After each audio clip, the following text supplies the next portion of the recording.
So good afternoon everyone. So our topic is all about social literacy.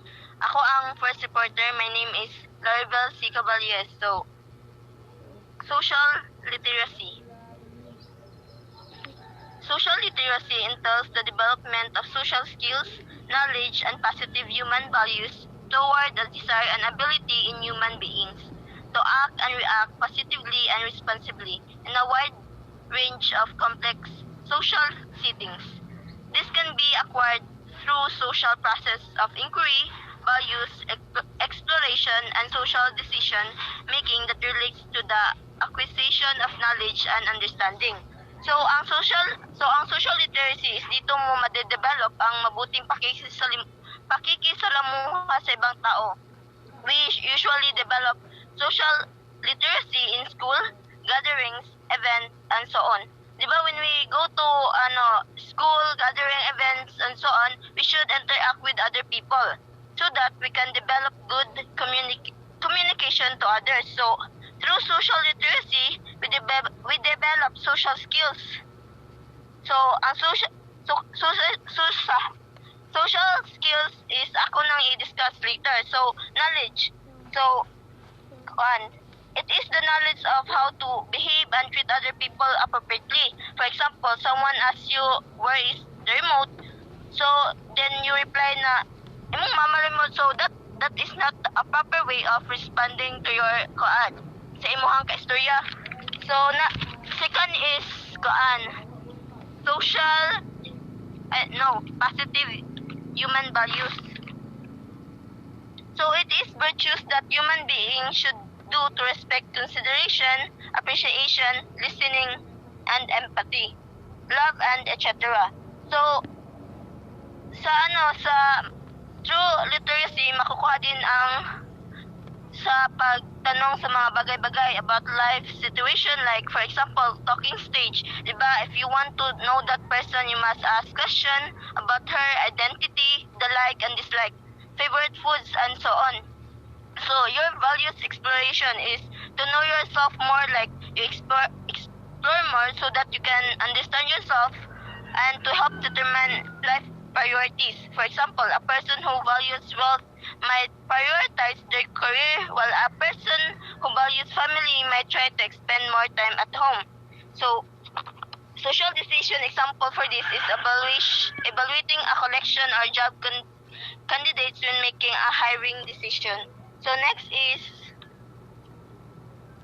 social skills. Social skills are aspect of social literacy and also an integral part of functioning in society. So, ang social skills ay ang kakayahan na makisalamuha sa ibang tao. Ito ay bahagi ng ating panlipunan. Without social skills, we can communicate more effectively and efficiently. And as a result, we can help build, maintain, and grow relationship with colleagues, clients, and new contacts. So, it involves good manners, communicating effectively with others, being consideration with others' feelings, and expressing personal needs. So, ito din ay nag-i-involve sa good manners. If like someone, like example, saying thank you and please, respecting our elders, saying I'm sorry if you did wrong and others. So communicate effectively with others so that we can avoid misunderstood or ang argument sa isa ka tao. So be considerate with others' feeling. If that person have any opinion, be fair, accept it, and respect the opinion of others to avoid any hard feelings or anxiety to that person.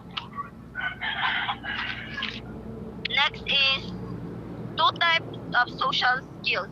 So, number one, effective communication, the ability to communicate effectively and share thoughts and ideas through group conversation and discussion.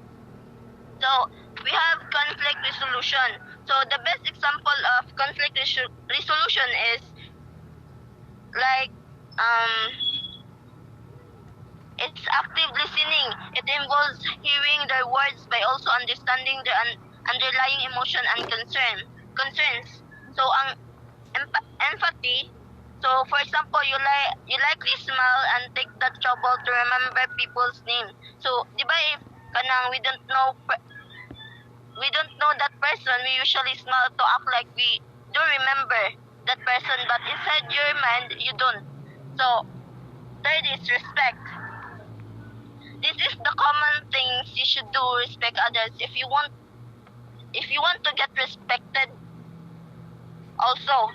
So this is the common things that you should gaan kay di ba if wala ta respeto sa isa ka tao kanang murag ibalik pud nila sa ato ang ilang pagkawalay respeto bitaw. So kanang vice versa. So interpersonal skills. So being a good listener, understanding what being said, and providing a positive, useful response. For example, you are comforting your friend, be a good listener, understand what he did to that scenario.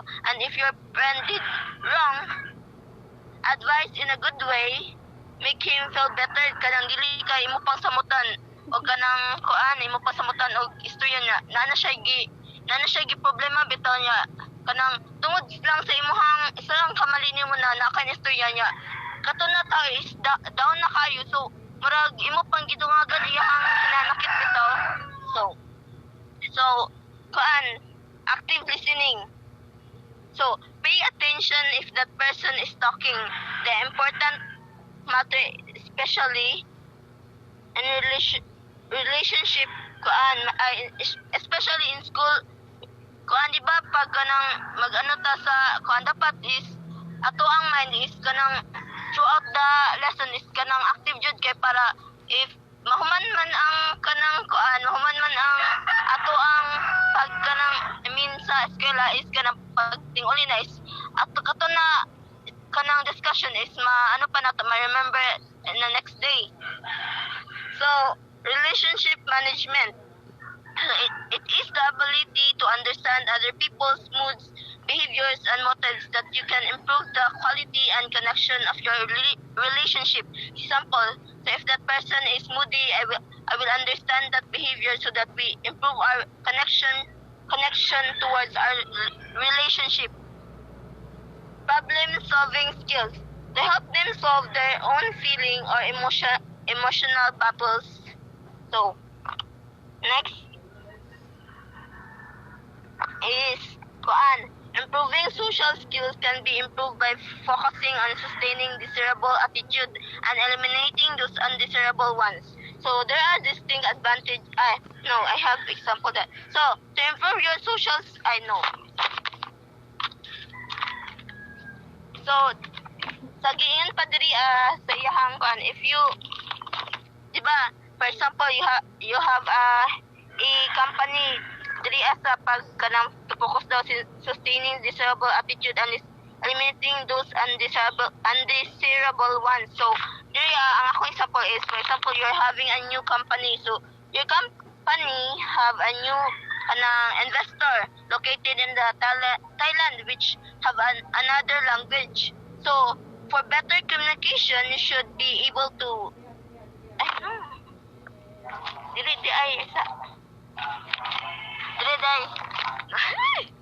mali.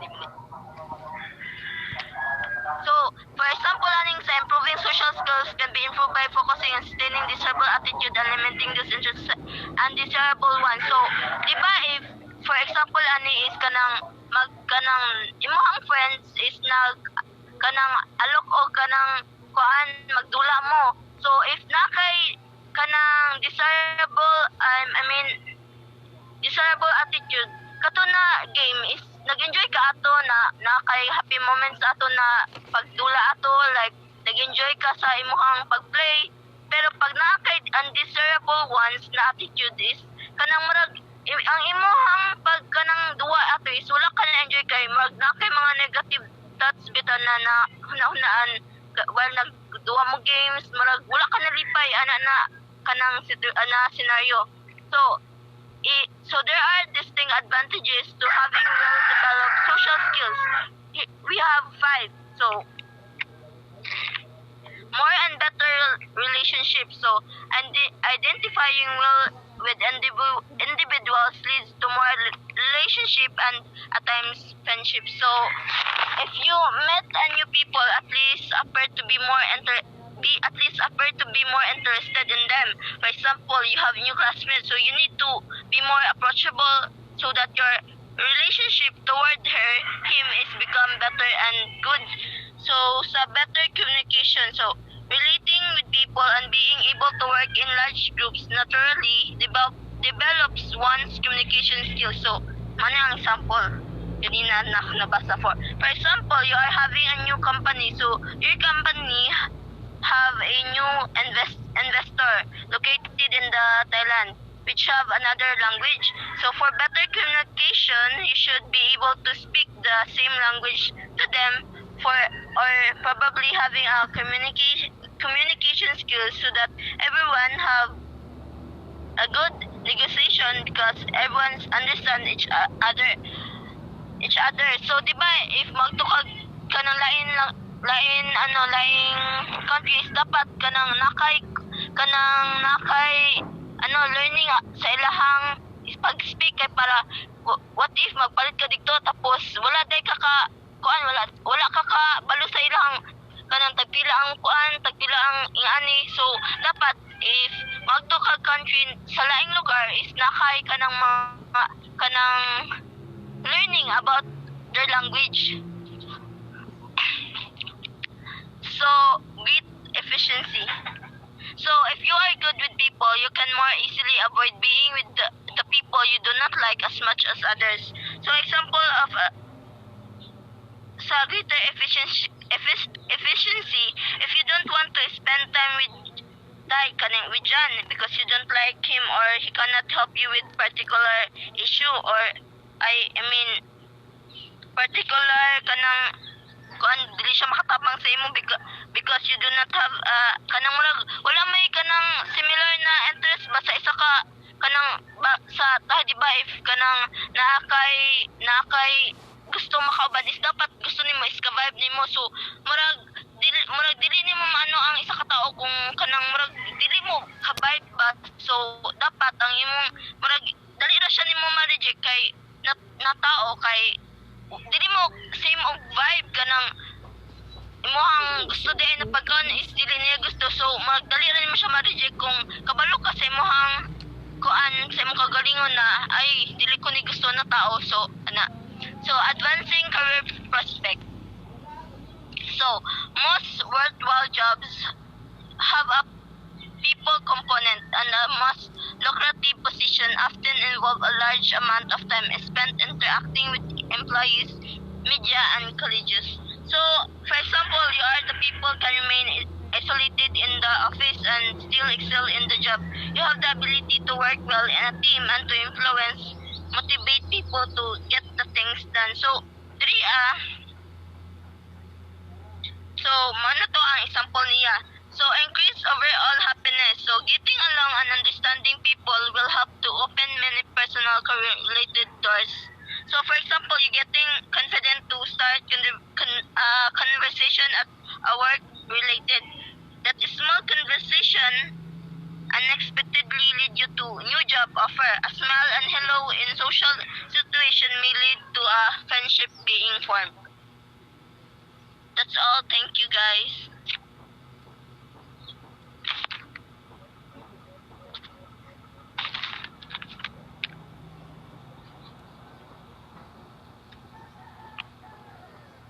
Wala si Melencio.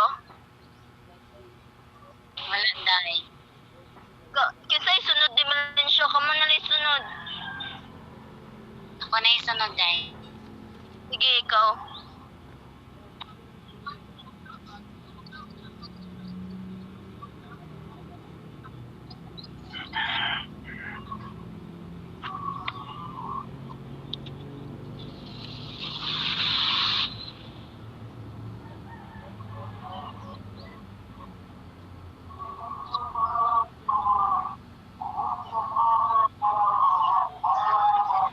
Everyone, so I will continue the report of Mr. Melencio. Wala man siya, mag-meet na lang.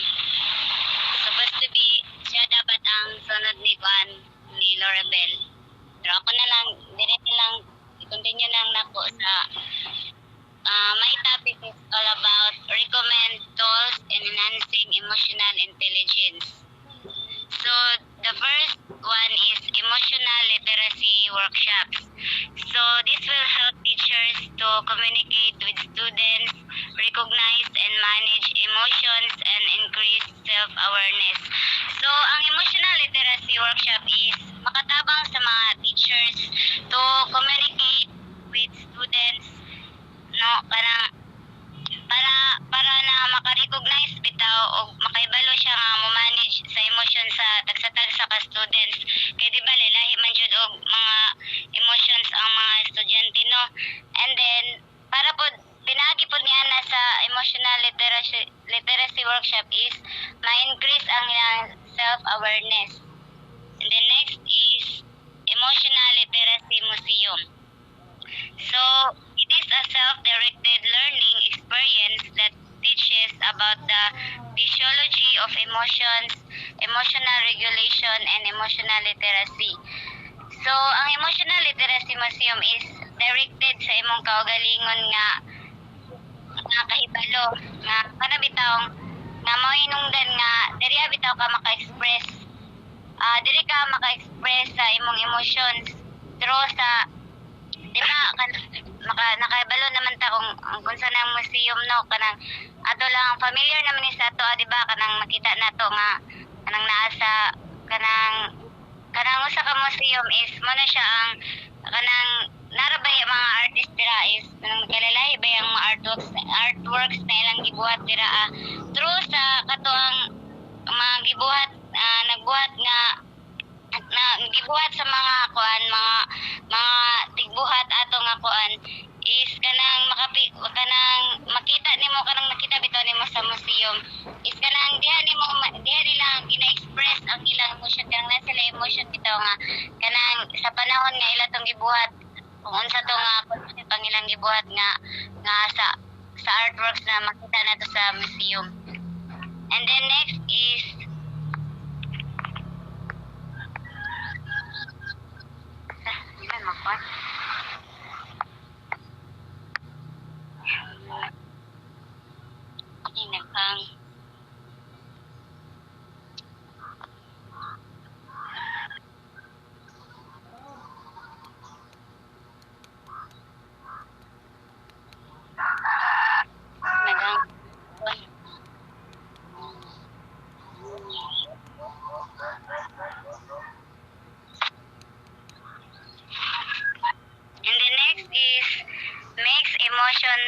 emotions cards.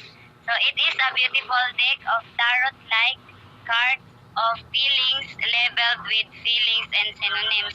So ang mixed emotion cards is it is a beautiful deck of tarot, no, like cards which is influence of kanang na-influence sa Egypt.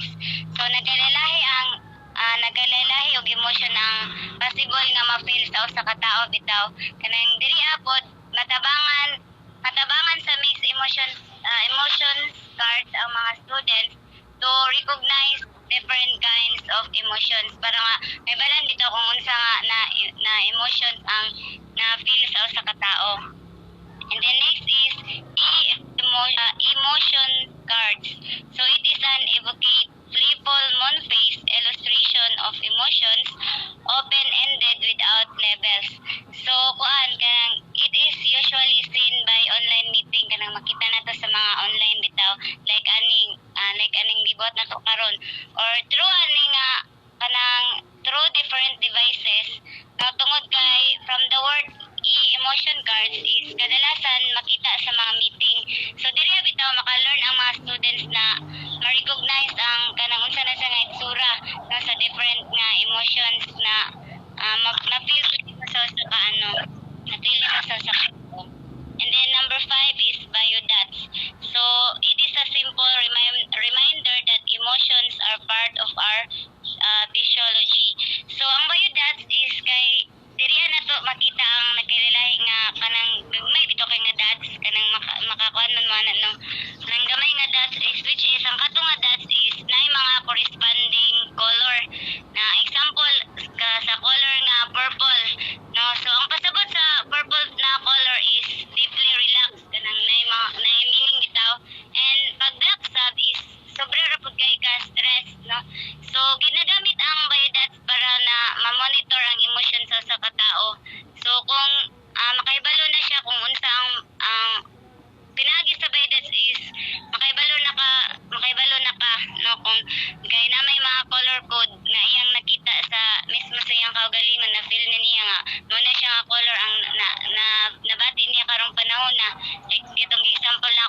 purple is kada bitaw is kabalo na siya mangita og pamaagi na para na iyang nausab ang iyang na feel nga emotion.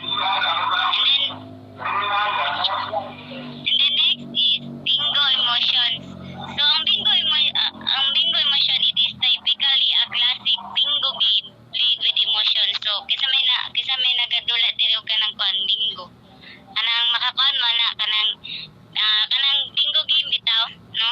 So kuan ni siya kanang ang bingo game is ang bingo emotion is kana ganing bingo card nga atong makita kung naay magdula og kanang bingo. So instead nga letter, di ba letters man jud nakasagaran. Na letters is instead nga letter is silisa na siya emoji nga nga paagi, no? Pinaagi sa pag-identify ni mo ani. So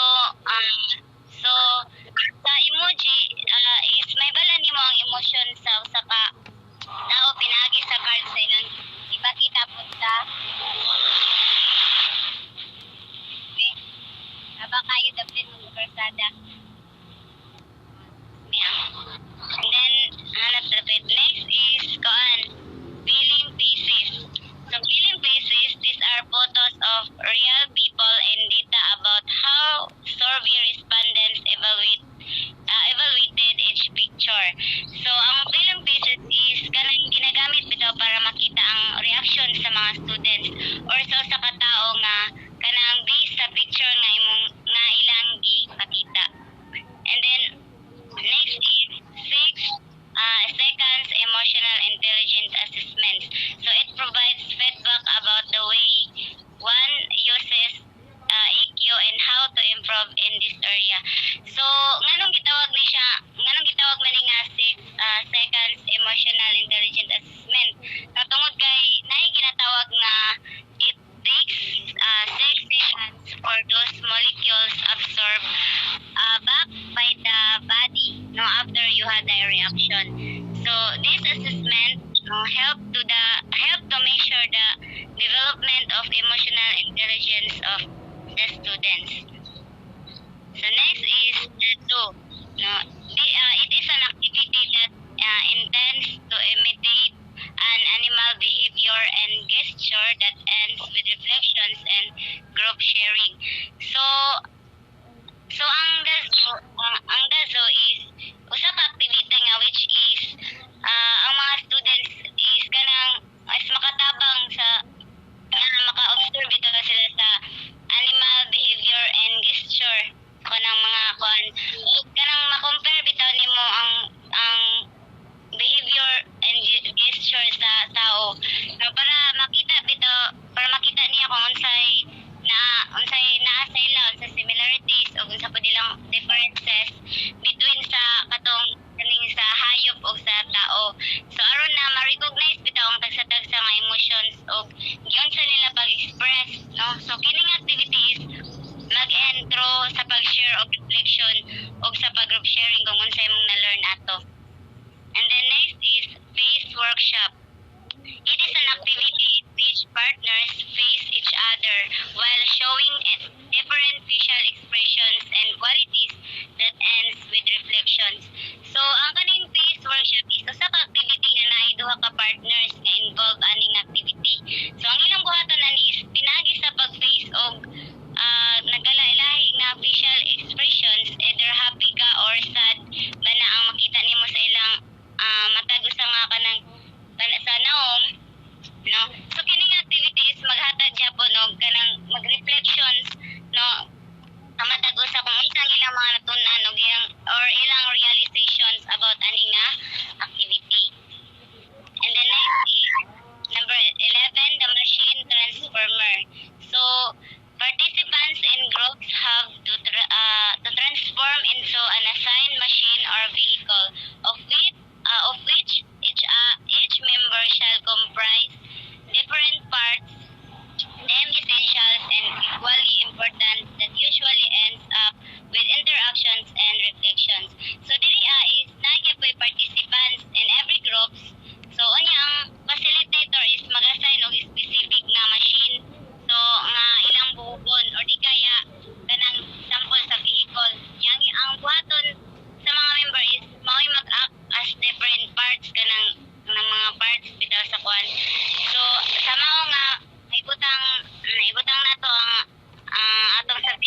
gyapon maghatag gyapon ka og mga reflections and then og nga imo na learn atong activity. And then number 14 is internalization activity. This is an activity that helps participants to reflect narrations of the facilitator with a background music in a dim and candlelight room. So kini nga activity is makatabang sa mga participants nga involved diri is ang ilang ginabuhat is kanang magamit bitaw candle like kanang kuanon bitaw kanang naday background nga music. So kani is kanang bitaw sa mga kanang before bitaw graduation kanang inani ba sila kanang naday candle light no. And then kani is naay kanang background kanang iba ang button na ani sa facilitator is magpakuan sila music magpatukar sila and then ilang kuano din sa mga student ipapil sa ilaha kung unsa ang emotions nga naa sa ilaha kanang mag-reflect gid sa ilaha. And then kining activity is na Japon same ra gyapon maghatag gyapon og mga reflection og mga unsay mga na-realize. And then next is mirroring and unmasking activity. So an activity that will lead to a prayer for self-renewal and rejuvenation. So kining activity is kuan kanang is makadala sa imuha ngadto sa pag-ampo. So kanang sa imong kaugalingon bitaw imong iampo bitaw nga kanang unsa ang nakita or gisulat sa mga students or naingon sa imuha nga mga negative attitudes no katong sa participants no kanang so diri is makatabang sa imong kaugalingon nga nakay kanang baguhon bitaw kung naa sila gibutang dito nga negative na nakita niya sa imuhang attitude. So kani is kani through aning activity is kanang makatabang sa imuhang nga kanang baguhon o magbuhat nimo ni kung kay pinaagi sa imong pag-ampo. And then next is let's proceed to the 10 characteristics of an emotionally intelligent person. The first one is empathy.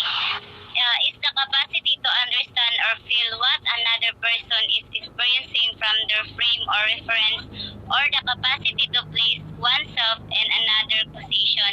So ang empathy is usa ka kakayahan nga masabtan or mabati ang gibati bitaw nga experience sa usa ka tawo.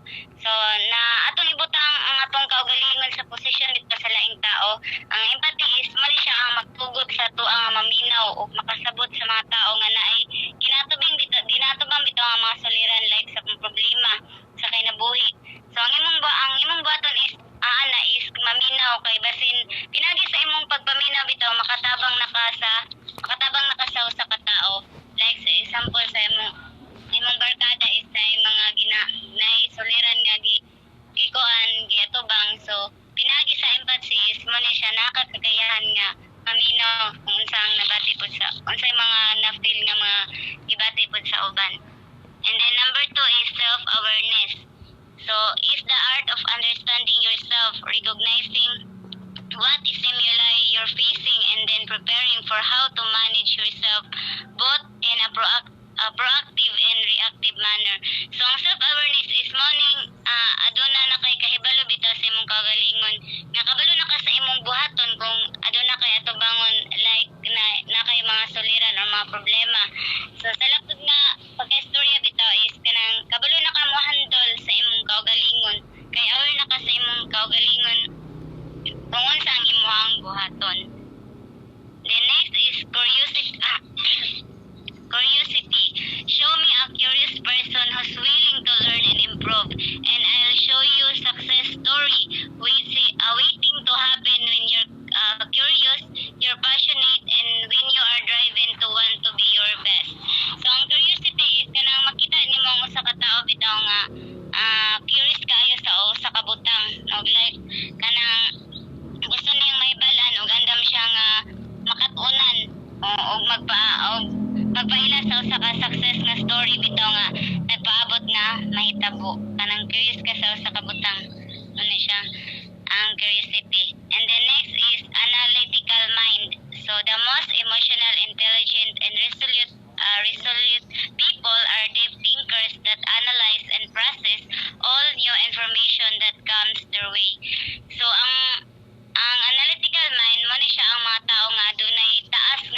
mga information. And then next is let's proceed to belief. So a major component of maintaining emotional self-control is using the power of faith to believe in yourself both in the present and in the future. So ang belief is mukabalo naman tanin naman siya ang usa ka importante nga bahin sa pag-control sa atong emosyon. Pinaagi sa imong pagtuo kanang naadyo kay pagtuo especially sa atong kahitas ano.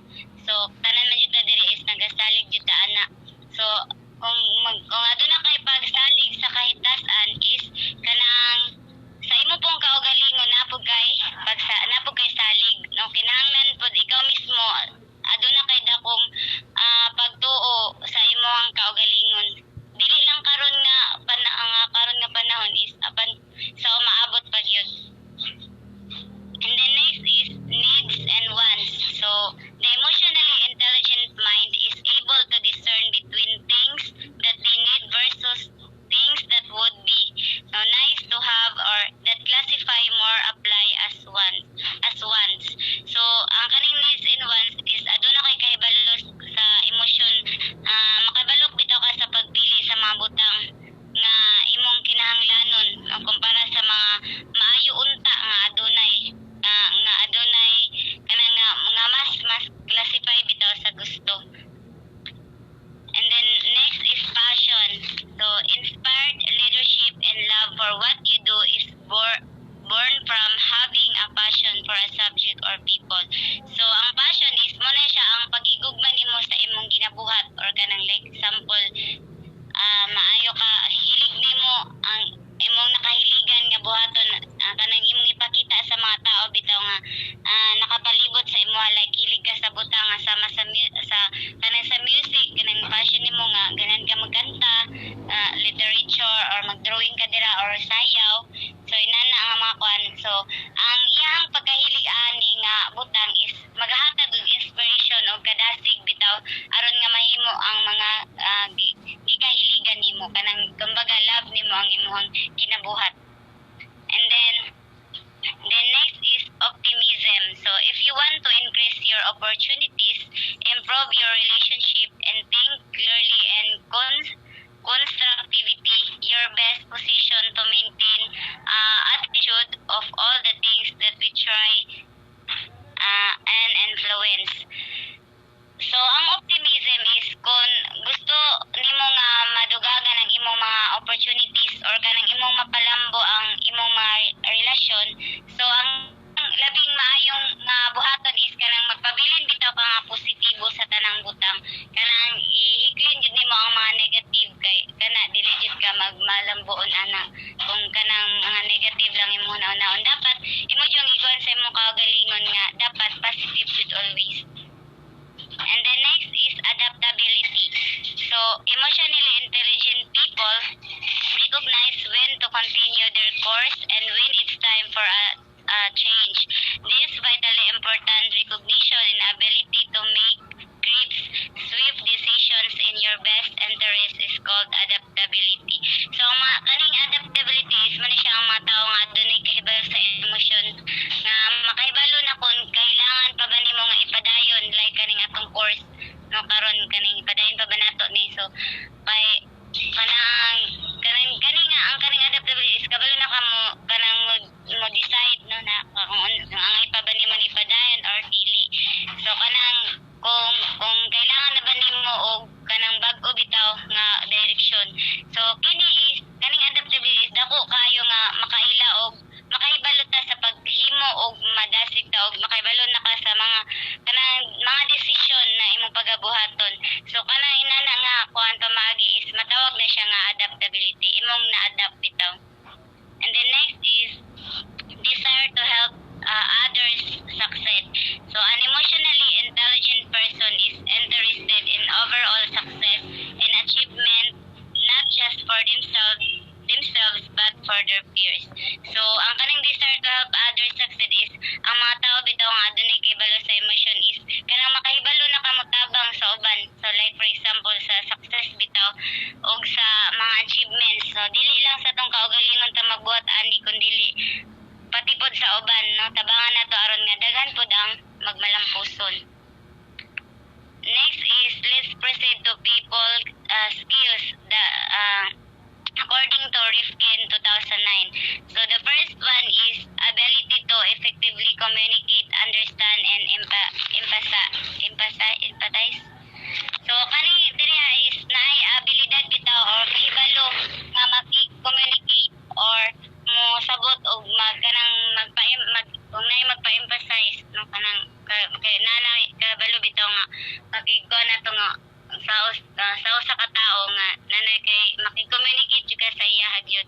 And the next is ability to interact with others respectfully and develop productive working relationship to minimize conflict and maximize rapport.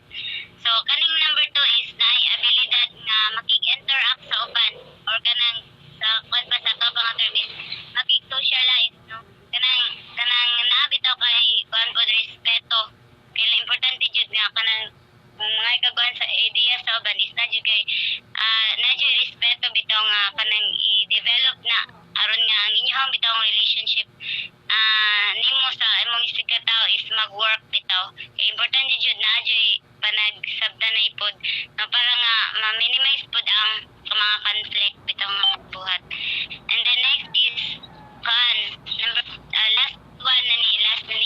The last one is ability to build sincerity and trust, moderate behaviors, less impulsive, and enhance agreeableness.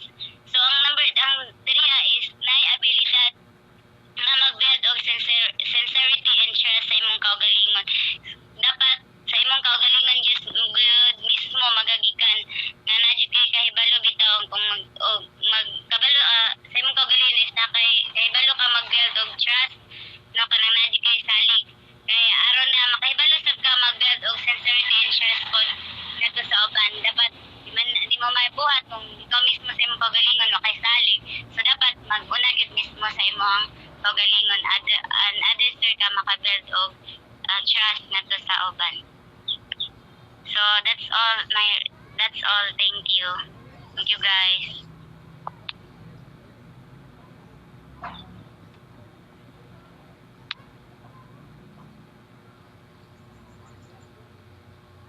Ikaw na Premelenjo.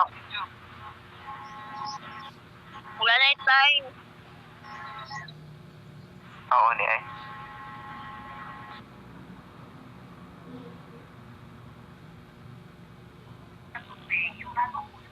Sunod na lang pre. Pre. Sunod na lang. Pwede man. Ate, Face to face na. Premelenjo. So, wala man po si Premelenjo. wala mo po. Takataka mo na si Wala si kanina. Basig na wala yung kanal. Nangutana pa manggay ko kung naa siya. Wala manggay ni tubag. Mutana sad ko sa iya hagay ni Naday atong pag-report nimo ba? Wala man po siya na-reply. Salamat, Regine. I-stop na. Wala na yung next. Naday, Regine. Okay na? Pwede na mo mahawa. Sige.